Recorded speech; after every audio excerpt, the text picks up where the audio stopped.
तुकाराम माणिकराव गांगर्डे, राहणार एकलरा, तालुका गंगापूर, जिल्हा छत्रपती संभाजीनगर, निवृत्त कृषी अधिकारी। मी मला निवृत्त झाल्यापासून कुठला त्रास नव्हता, पण अचानक 2-3 महिन्यापासून मला असा मांडीमध्ये त्रास व्हायला लागला, चालायला त्रास व्हायला लागला।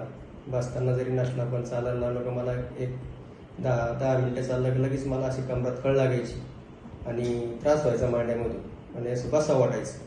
मी असे 2-3 ठिकाणी बरेचसे दाखवले, परंतु असंच मला एक असा मुलाने आमच्या पुण्याला, माझा सॉफ्टवेअर इंजिनियर मुलगा आहे, आणि त्यांनी बघितलं त्याच्यावर पप्पा यांनी मला सांगितलं की तुम्ही थोडा एक माळागी सरी म्हणे संभाजीनगरलाच, तुम्ही त्यांच्याकडे जा। मी आल्यानंतर 1 महिन्याचा कोर्स केला मी, आणि आज माझा शेवटचा दिवस आहे। आणि मला जशी व्यायाम सांगितली तशी मी करण्याचा प्रयत्न केला, इथेही केले, बरेचसे थेरपी करून घेतल्या सरांनी, आणि घरी मी ते सातत्य ठेवलं। आणि मला फिरण्याचा व्यायाम सांगितला तरी आजच्या महिन्यामध्ये मला असं अनुभव आला की जवळजवळ माझं 75 ते 80% दुखणं हे माझं नस दाबल्याचं मी घाबरून गेलो होतो, आणि ते असं मला आता चांगलं समाधान वाटतं आणि झाल्यासारखं जवळजवळ पूर्ण एक समाधान वाटतं। कुठलंही मला ऑपरेशन करण्याची गरज वाटत नाही आता।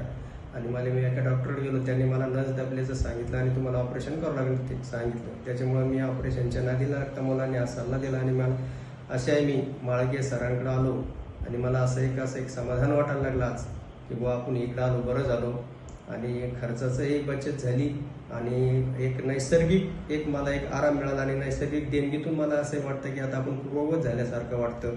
असा मला एक चांगला सुखद अनुभव आला, आणि मी डॉक्टर साहेबांचं एक ऋणी राहील, आणि इथून पुढं मला असंच त्यांच्या आशीर्वादाने त्यांच्याला शरीर एक आरोग्य संपदा मिळाल्यासारखा अनुभव आला, आणि ती मिळत राहील। मी डॉक्टर साहेबांचा ऋणी आहे, त्याबद्दल क्षमस्व।